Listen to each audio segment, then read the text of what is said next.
Shalom, this is Parshat Vayishlach, a very interesting parsha.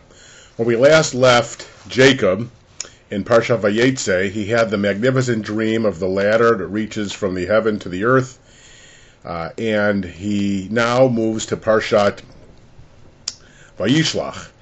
He finds out that Esau, the brother that he cheated twice, once for a bowl of soup and once with a blessing with his father Isaac, is coming at him with 400 armed men. So he's very afraid, and he divides his camp into two in case half of them are killed, at least half the camp might survive.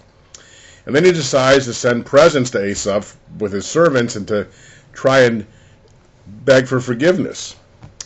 And then, as he's alone and his camp is on the other side of the river, he has a wrestling match with a mysterious figure who's never identified. But at the end of the match, his name is changed from Jacob to Israel. His hip is wrenched, and there is actually a mitzvah in that story where Jews don't eat of the hollow of the thigh because his hip was wrenched.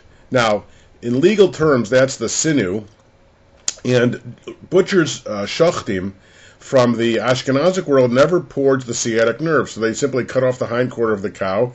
We don't get sirloin or T-bone because of that mitzvah. By the way, there's many other cultures that have a similar tradition. For example, some of the Native Americans don't eat of the sinew of the deer. Very interesting to try and understand what that signifies. In any case, at the end, when the being wants to leave, when dawn is approaching, Jacob asks for a blessing. Now, that's a fantastic story. Remember in Transylvania with the story of you can't be seen in the morning, only at night. So what does that have to do with the story of the being can't be out there during the day? So maybe it's a dream. And in which case, what's the dream about? And it ends by saying, your name is Israel because you've wrestled with God and prevailed. So is this a wrestling match? Well, it was a wrestling match, but with what? Was it his conscience? Was he growing here? Was this a maturation experience? Seems like it was.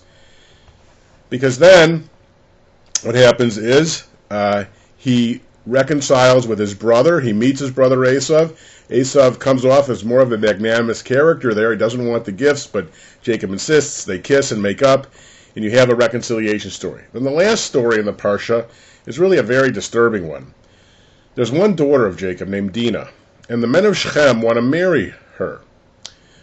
And in order to marry the girls of Israel, of Jacob, they have to be circumcised. So the brothers of Dinah say, circumcise yourselves, a couple of the brothers, and they do.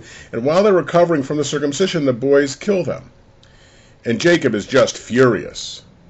How will it look to the Gentile world, basically, this terrible deed you've done? You've embarrassed us and embarrassed God.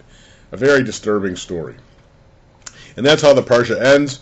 Another growth in the development of Jacob. But again, one of the lessons, his sons didn't act honorably. Looks like from at least the Peshat of the story, and maybe that's kind of following the legacy of Jacob having been such a bad young fellow, according to the Peshat of the text, deceiving his father, deceiving his brother, and now maybe he's maturing, but his sons now did this dastardly deed. Of course, a lot in the rabbinic tradition tried to make Jacob off as a better character, and that's a fascinating aspect too of the rabbinic tradition. But this is Parshat Vayishlach.